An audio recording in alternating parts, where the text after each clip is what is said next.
La Double, en Dordogne, terre de forêt et d'eau.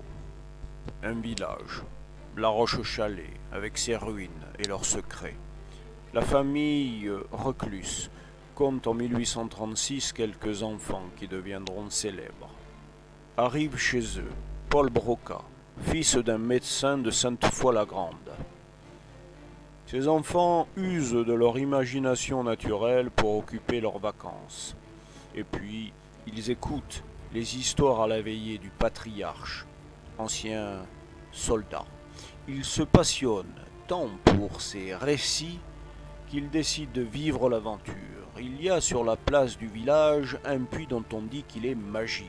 Une nuit, les enfants décident de percer le mystère. Ils trouvent un passage et pénètrent sous le village dans les geôles du château. Et ce qu'ils y découvrent bouleverse leur vie, faisant d'eux des êtres d'exception. Paul Broca sera spécialiste du cerveau. Il dirigera des recherches sur les cancers, aphasie et la mortalité infantile. Son nom figure sur la tour Eiffel.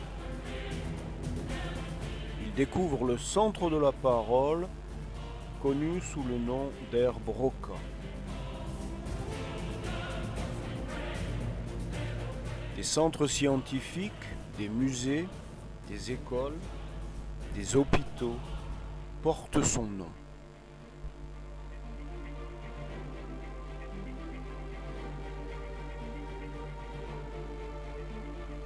Avec Paul Broca, eux aussi attachés à la Roche-Chalais, les frères Reclus marqueront leur époque. Ils seront ethnologues, géographes,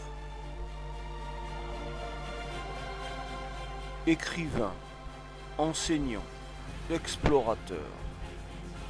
Ils seront contestataires politiques et pour certains d'entre eux seront obligés de s'exiler pour éviter la prison que leur promet le pouvoir en place. Broca et les Reclus, dans leur enfance, à La Roche-Chalais, ont découvert la force du destin. C'est en filigrane ce qui est raconté dans le livre Le Médaillon de Kerberus.